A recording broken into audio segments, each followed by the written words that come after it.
बच्चों पिछले लेक्चर में हमने लेजर का बेसिक्स पढ़ा था। बेसिक्स में क्या पढ़ा था हमने? लेजर क्या है, उसके लिए क्या बेसिक प्रॉपर्टीज हैं लेजर की, कैसा मीडियम हमें चाहिए, ठीक है, और मीडियम की क्या खास कैरेक्टरिस्टिक्स होनी चाहिए अगर आप एक लेजर डेवलप करना चाहते हो तो।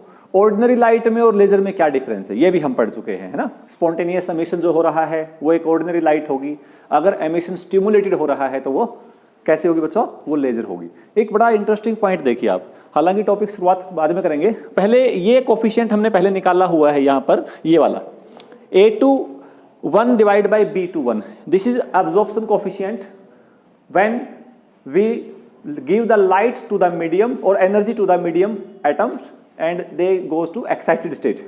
1 मतलब ground state, 2 मतलब excited state। 1 से 2 में जब एटम ग्राउंड स्टेट से एक्साइटेड स्टेट में गया है तो उस केस में एब्जॉर्प्शन कोफिशिएंट A21 और B21 क्या है बच्चों? B21 क्या है? एमिशन कोफिशिएंट आप इसको कह सकते हैं, स्टिमुलेटेड एमिशन कोफिशिएंट बोल सकते हैं। 2 से 1 में आया है।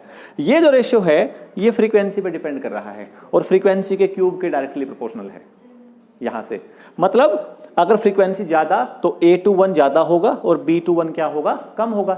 A21 स्पॉन्टेनियस एमिशन को रिप्रेजेंट कर रहा है, B21 किसको रिप्रेजेंट कर रहा है? स्टिमुलेटेड एमिशन को। यानी हाई फ्रीक्वेंसी रेडिएशंस के लिए, हाई फ्रीक्वेंसी सिग्नल के लिए जो स्पॉन्टेनियस एमिशन है वो स्टिमुलेटेड एमिशन पे क्या करती है? डोमिनेट करती है।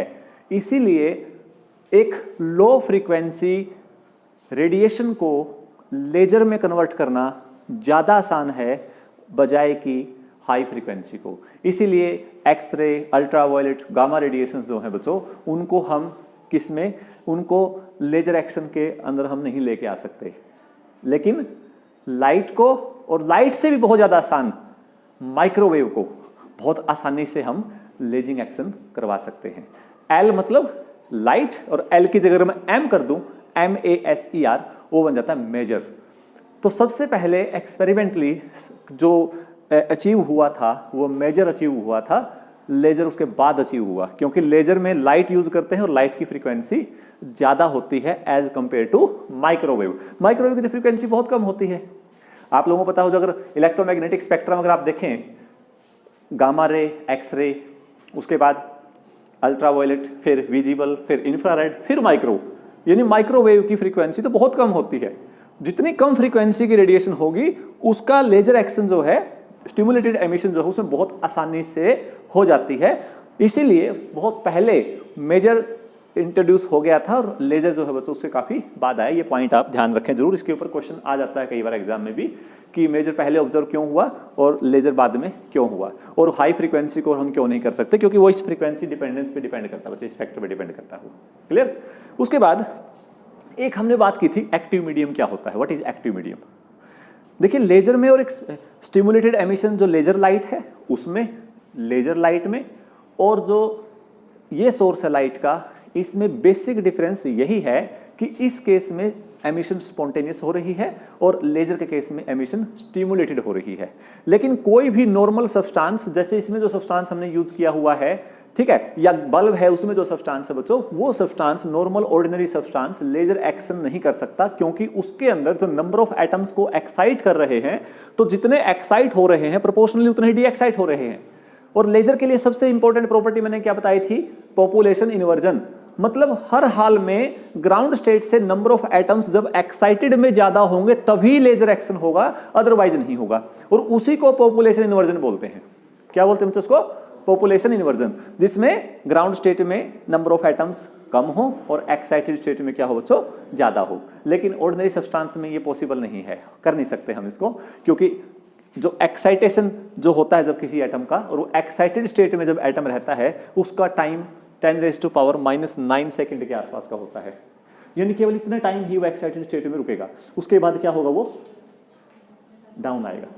ओके, इसी प्रकार जब हम एक ऐसा सब्सटेंस बनाएं और एक ऐसा मीडियम हम ले लें जिस मीडियम में हम एक और लेवल क्रिएट कर दें, एक और लेवल हम क्या कर दें? डेवलप कर दें बीच में, एक्साइटेड के और ग्राउंड के बीच में। उस लेवल को कहेंगे मेटास्टेबल लेवल या मेटास्टेबल स्टेट। मेटा मतलब ना तो कंप्लीटली स्टेबल है और ना ही हाईली एक्साइटेड उसमें है कि एकदम से इमीडिएटली उसके अंदर डी एक्साइटेशन हो जाए। उस मेटास्टेबल स्टेट का जो टाइम होगा वो 10⁻³ सेकंड होगा, यानी इससे 10⁻6 टाइम्स ज्यादा टाइम है। इसका मतलब यहां पर जो एटम्स हैं वो एटम्स डी एक्साइट होके यहां पर संख्या क्या हो जाएगी, ज्यादा हो जाएगी। और अब हम क्या कर सकते हैं, यहां से नंबर ऑफ एटम्स जो थे ग्राउंड स्टेट में उनकी संख्या धीरे धीरे हम एटम्स को एक्साइट करवा के यहां ले आएंगे। पहले क्या था, पहले यहां से एक्साइट करवाया, साथ में डी एक्साइट हो गई क्योंकि बीच में कोई स्टेट थी ही नहीं। अब क्या है, एक्साइट करवा रहे हैं, डी एक्साइट होंगे और यहां रुकेंगे आके, तो एक ऐसा टाइम आएगा जब यहां संख्या कम हो जाएगी और यहां ज्यादा हो जाएगी।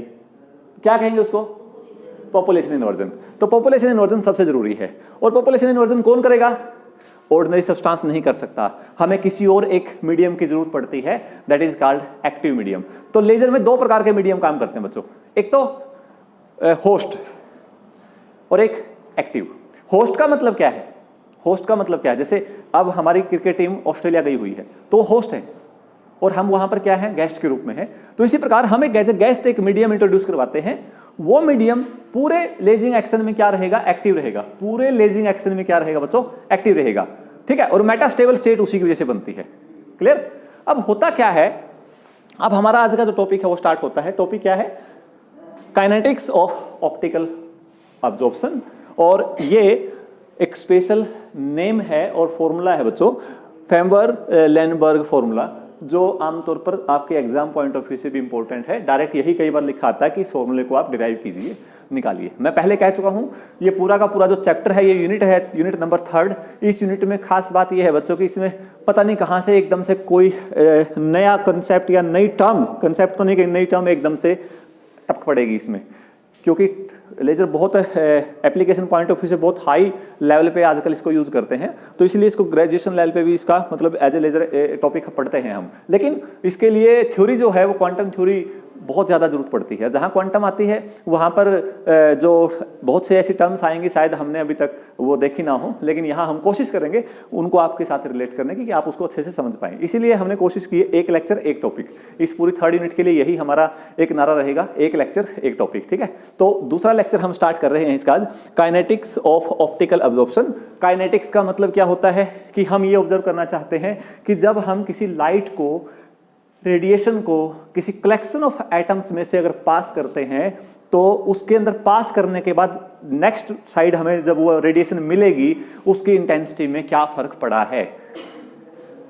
अब्जॉर्प्शन बढ़ा है ना, अब्जॉर्प्शन बढ़ा है तो उसकी इंटेंसिटी पे क्या फर्क पड़ेगा, ये हमारा मेन टॉपिक रहेगा बच्चों यहाँ पर। अब कोई भी लाइट है बच्चों, हालांकि हम ये कहते हैं कि let us consider monochromatic light, हमने बोल दिया let us consider monochromatic light. क्या मतलब है इसका, मोनोक्रोमेटिक लाइट का मतलब है, मोनोक्रोमेटिक लाइट का मतलब है single wavelength, single frequency light. लेकिन हाइजेनबर्ग अनसर्टेनिटी प्रिंसिपल ये कहता है कि delta E into delta T greater than equal to h/2π। मतलब ये हुआ कि टाइम और एनर्जी का जो प्रोडक्ट है वो एक फिक्स वैल्यू h/2π के बराबर तो आएगा ही आएगा। और डेल्टा ई क्या है, वेरिएशन रेंज इन एनर्जी, एनर्जी रेंज। और टाइम क्या है, टाइम का जो रेंज, जैसे अगर आप टाइम एक्चुअल माप लेते हो तो एग्जैक्ट एनर्जी रेंज नहीं माप पाओगे, एक्चुअल एनर्जी वैल्यू नहीं माप पाओगे। अगर आपने एनर्जी वैल्यू एक्जैक्ट माप ली है तो टाइम वेरिएशन जो हो इनफाइनाइट चला जाएगा, जैसे कि अनसर्टेनिटी प्रिंसिपल में हम डिस्कस करते हैं। यानी कैसा भी सोर्स क्यों ना हो, उस सोर्स में डेफिनेटली क्या होगा, एक रेंज आएगी, फ्रीक्वेंसी रेंज। क्या है बच्चों, एक फ्रीक्वेंसी स्लाइटली, चाहे वो बहुत कम हो, लेकिन ये नहीं कहेंगे कि जो लाइट आ रही है उसकी फ्रीक्वेंसी 600 हर्ट्ज की है। हो सकता है वो 600 हर्ट्ज से 606 हर्ट्ज तक हो, यानी 6 हर्ट्ज का वेरिएशन तो वहां है। इसको बोलते हैं वेरिएशन, इसका मतलब little bit variation in the frequency means we can say that the source is monochromatic. तो क्या होता है, जब हम एक मोनोक्रोमेटिक, नियरली मोनोक्रोमेटिक लाइट को जब किसी मीडियम में से पास करते हैं बच्चों, तो मीडियम में से पास करने के बाद मान लेते हैं ये थिकनेस यहाँ Z है और यहाँ Z प्लस DZ है, तो ये थिकनेस आ गई DZ।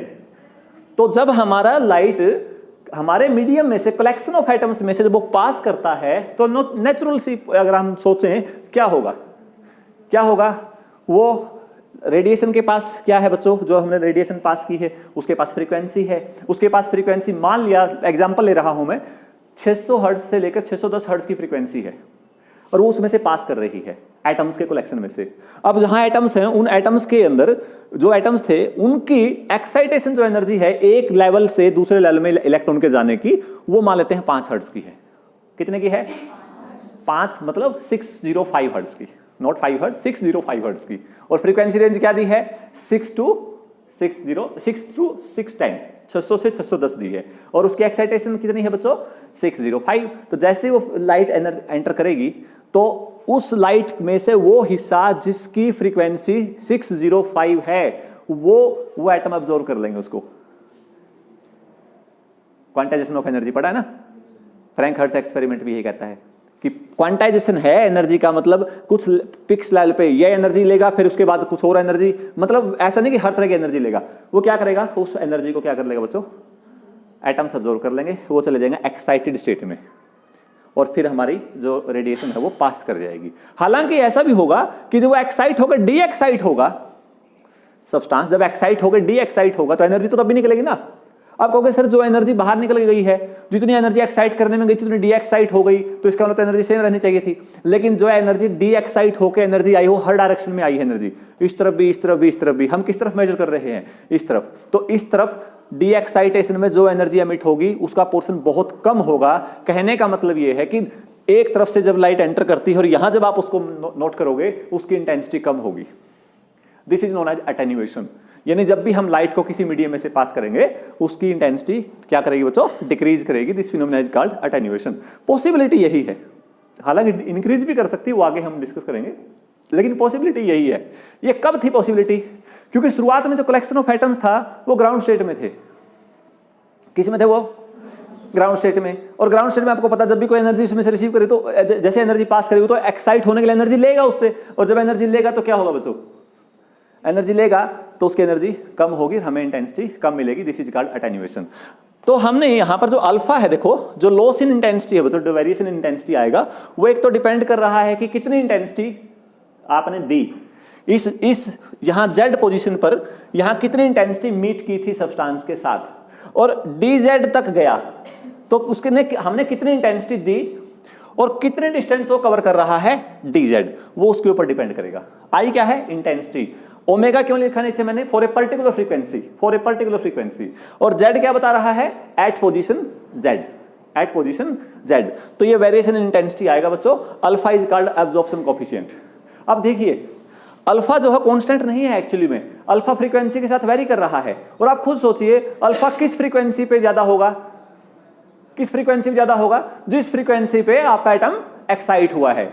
मेरी बात समझेंगे ना? जिस फ्रीक्वेंसी पे आपका एटम एक्साइट हुआ है वहां सबसे ज्यादा एनर्जी अब्सॉर्ब होगी, तो वहां पर अब्जॉर्प्शन कोएफिशिएंट क्या आएगा? मैक्सिमम। और उसके बाद उससे कम फ्रीक्वेंसी पे और उससे ज्यादा फ्रीक्वेंसी पे अब्जॉर्प्शन कोएफिशिएंट की वैल्यू क्या होगी? कम होगी। और जब इस मैक्सिमम का हाफ लेते हैं, टोटल मैक्सिमम का अगर हाफ लेते हैं, जो ये रेंज आती है फ्रीक्वेंसी की, this is called full width at half maximum.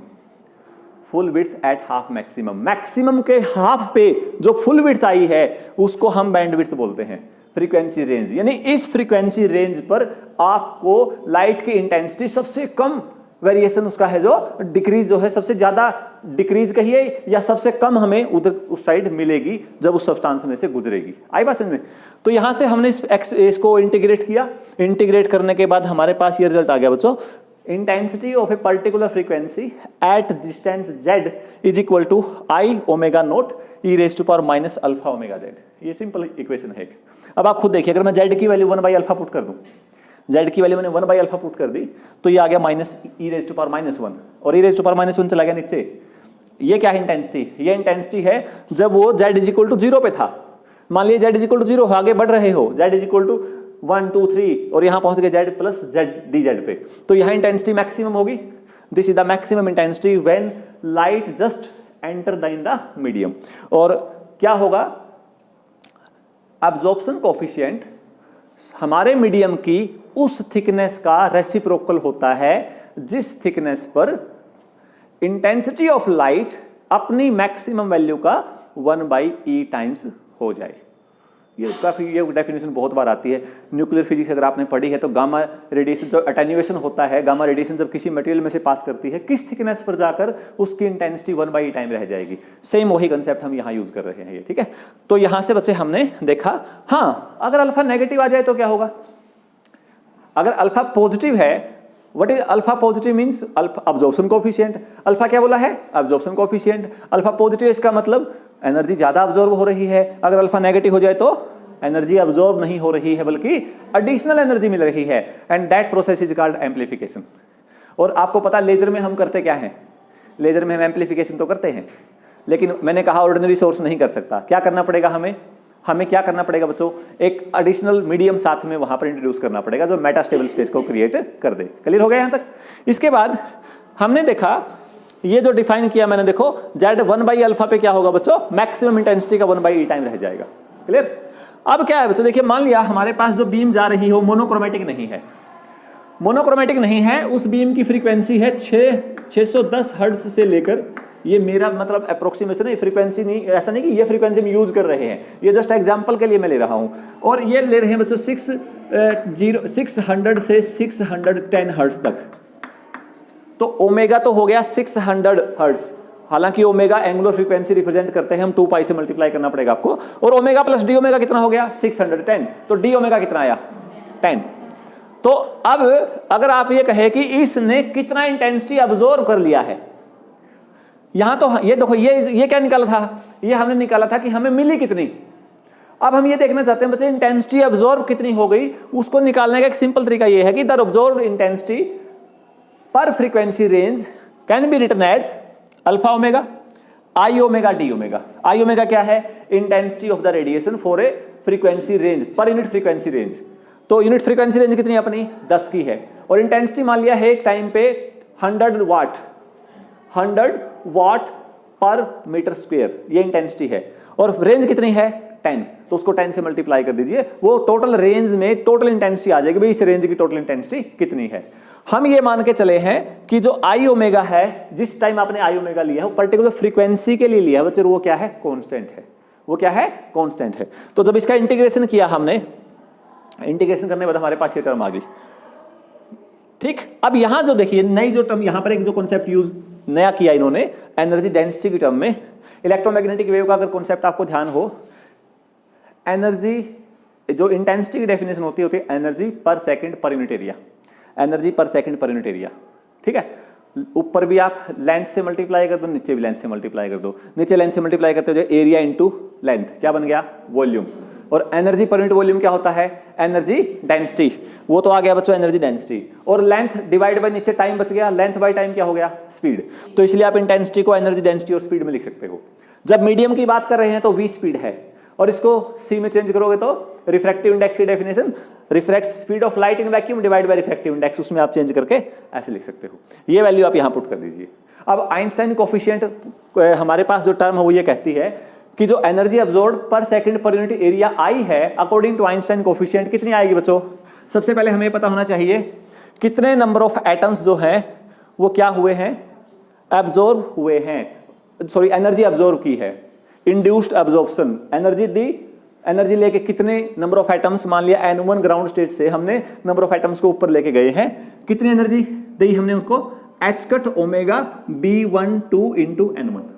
ये तो रेंज है इसीलिए हमने ये u ओमेगा और dz एनर्जी डेंसिटी टर्म में डिफाइन कर दिया। एक्चुअली आप इसको ध्यान से देखो, ये मान लिया एक फोटोन के पास एनर्जी होती है, एक फोटोन की एनर्जी h कट ओमेगा, कितने नंबर ऑफ फोटोन ने ली n1 ने ली, कोफिशिएंट क्या है ग्राउंड से एक्साइटेड में जाने का b12, उसमें से वो आप ऊपर से नीचे कितने आ गए b21, उनका डिफरेंस कर दीजिए, वो जो डिफरेंस आएगा वो एनर्जी है, वो प्रोसेस में कहीं ना कहीं मीडियम में खर्च हो गई है। उसको एक डेफिनेशन तो हम ऐसे कह सकते हैं और एक इस डेफिनेशन से निकाल सकते हैं।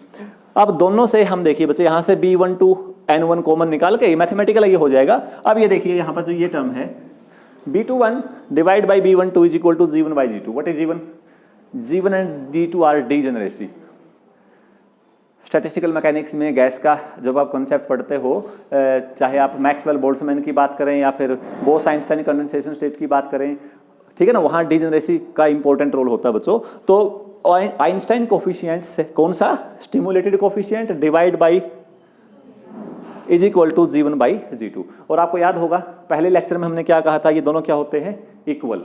किसके लिए? नॉन डीजेनरेट गैस के लिए। लेकिन अगर गैस डीजेनरेट है तो फिर हमें बचे G1 बाई G2 के टर्म में इसको रेशियो को लिखना पड़ेगा। ये वैल्यू भी आपने यहां पुट कर दी, दोनों इक्वेशंस को इक्वेट कर दो, इसको और इसको। यहां से हमारे पास रिलेशन निकल आएगा बच्चों, और ये है हमारे पास final relation. This relation is called Lenberg formula. और इस रिलेशन से हम क्या देखते हैं, ध्यान से देखिए, ऊपर क्या है N2, नीचे क्या है N1। N2 क्या है? Number of atoms in excited state. N1 क्या है? Number of atoms in ground state. अगर ये ज्यादा है और ये कम है तो जो ये कोफिशिएंट है बेटा, जो आएगी वैल्यू, ये क्या आएगी? अगर ये ज्यादा है, ये कम है, तो ये वैल्यू क्या आएगी? वैल्यू कम आएगी। क्या आएगी बच्चों? कम आएगी। ऑलरेडी यहां पर साथ में नेगेटिव चला हुआ था इसमें, तो ये जो टर्म आएगी बच्चों, अगर ये वैल्यू कम है, यानी एक्साइटेड स्टेट में एटम कम है, ग्राउंड स्टेट में ज्यादा है, यानी पॉपुलेशन इन्वर्जन नहीं हुई, पॉपुलेशन इन्वर्जन नहीं हुई, तो ये इक्वेशन भी ये कह रही है कि लेजिंग एक्शन नहीं होगा। लेकिन अगर ये ज्यादा होंगे और ये कम होंगे तो ये क्या है, आसानी से पॉपुलेशन इन्वर्जन की कंडीशन सेटिस्फाई हो जाती है और इसीलिए लेजिंग एक्शन होगा। इसीलिए हम कहते हैं कि ये जो फॉर्मूला है ये इस बात को डिफाइन करता है कि लेजिंग एक्शन होगा या नहीं होगा। क्लियर हो गया?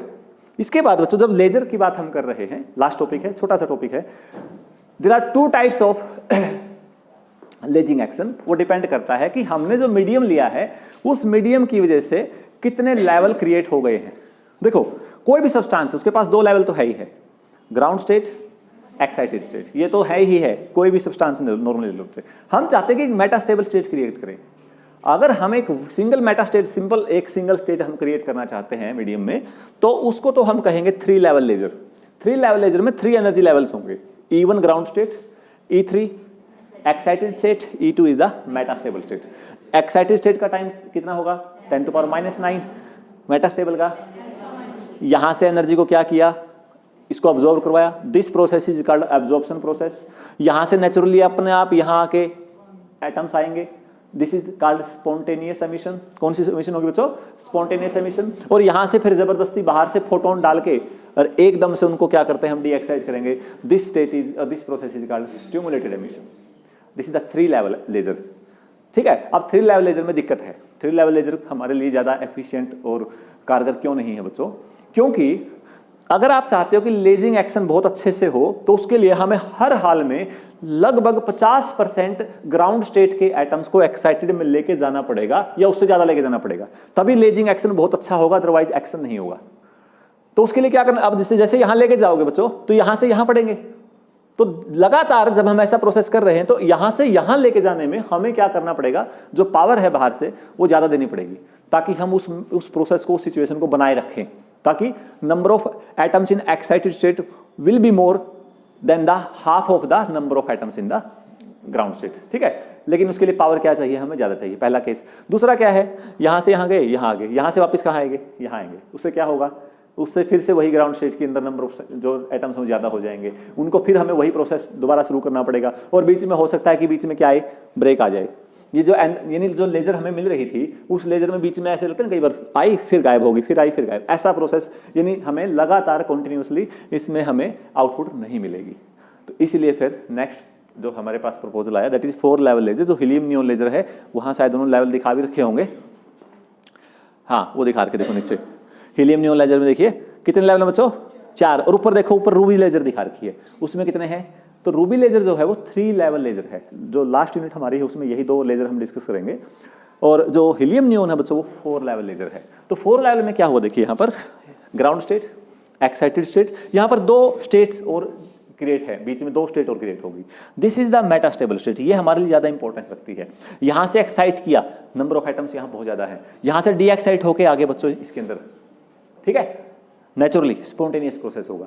फिर स्पॉन्टेनियस से यहां जो ट्रांजिशन करवा रहे हो आप 3 से 2 पे, ये जबरदस्ती ट्रांजिशन करवा रहे हैं, and that is stimulated emission.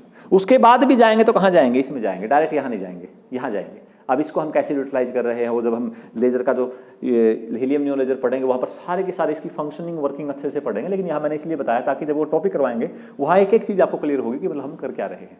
Okay, तो बच्चों ये था आज का टॉपिक, और नेक्स्ट जो हमारा टॉपिक होगा वो टाउन कंडीशन होगी। एक और मैंने कहा जैसे एक लेक्चर एक टॉपिक, तो नेक्स्ट अगर क्लास में 2 लेक्चर हमारे लगेंगे तो कोशिश रहेगी कि 2 टॉपिक हमारे क्लियर हो जाए कम से कम। Okay, thank you.